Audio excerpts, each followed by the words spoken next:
Алексей Ильич, как вы проживаете вот эти тяжелые для всех дни и недели?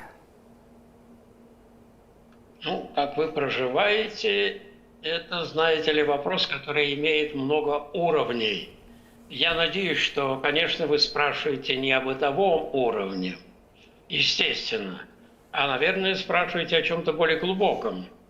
И в данном случае, я думаю, что первый и главный вопрос, который бы надо нам всем разрешить, и, наверное, ответ на который мы знаем, заключается вот в чем. Когда наступает какой-то кризис, какая-то болезнь, мы говорим, а каковы причины? Ну, понятно, для китайцев, может быть, причины чисто внешние. Они в основном не христиане. А у нас, а мы как думаем?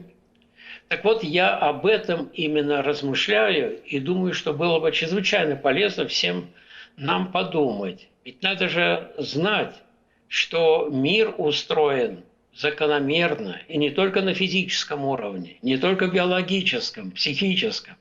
Нет, прежде всего и более всего на духовном уровне. Так вот, основным положением, о котором говорит христианство, является что? Бог есть любовь, и нет большей заповеди, как любовь к Нему и любовь к ближним.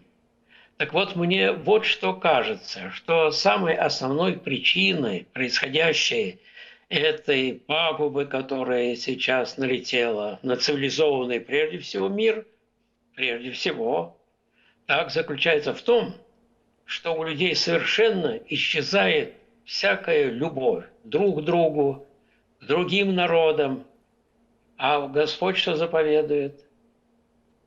Он сам повелевает солнцу восходить над злыми и добрыми и посылает дождь на праведных и неправедных. Так вот, мне кажется, что главная причина того, что происходит сейчас, это вновь воззвать к совести и умом современных людей. Вспомните о смысле жизни. Вспомните, что, возможно, и Бог есть. Вспомните, что и вечность есть.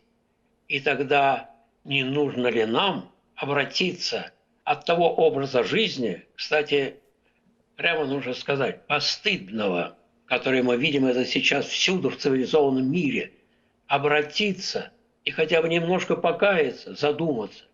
Ибо тот человек, который не увидит себя грешным, его молитвы никогда не будут услышаны. И вот здесь, если мы задумаемся и покаемся хотя бы немножко, может быть, и Бог увидит нас, увидит, приблизится и сотворит то, о чем сейчас многие воздыхают. Как нам победить этого злодея коронавируса?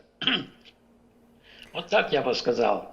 То главное, что сейчас мне как-то близко, вот сейчас к душе и к уму. Вот чем я занимаюсь.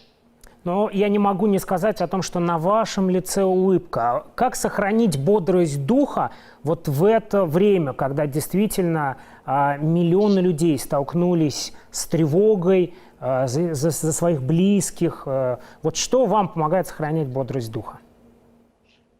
Ну, вы же помните, что сказал Христос, когда говорил ученикам о том, что будет, какие ужасы постигнут мир.